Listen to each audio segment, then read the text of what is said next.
আমি এখন দাঁড়িয়ে আছি ব্রাহ্মণবাড়িয়া কেন্দ্রীয় শহীদ মিনারে।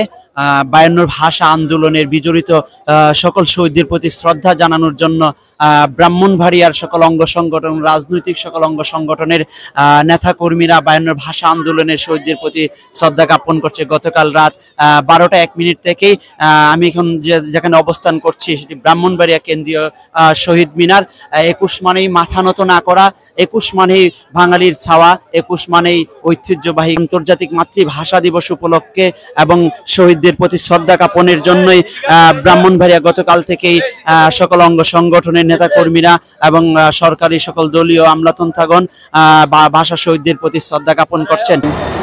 এখানে আমরা ছোট ছোট বাচ্চারা এসেছেন, এই প্রজন্ম থেকে প্রজন্ম যেন এটাকে বহন করে ধারণ করে এবং 21কে ধারণ করলেই আসলে 21-এর পরে মনে আসে যে আমাদের ভাষাটা, আমার মাতৃভাষা তার কত উচ্চ মর্যাদা।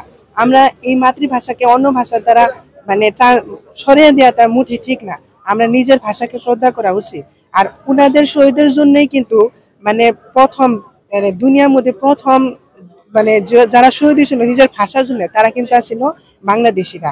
আর এই বাংলাদেশি সাহায্যে আমরা পুরো পৃথিবীতে আজকে মাতৃভাষা, আন্তর্জাতিক মাতৃভাষা ব্যবহার করি। প্রথম শ্রদ্ধা আমরা কাকে জানাবো?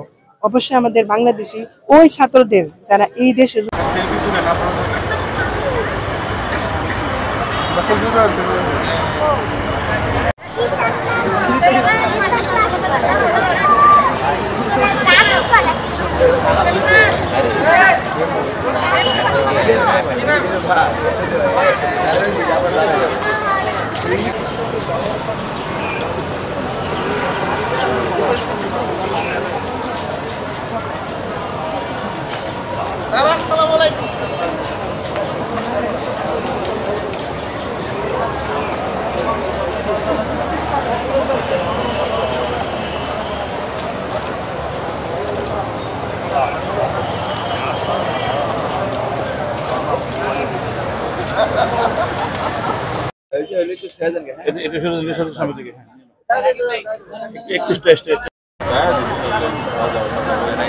একটু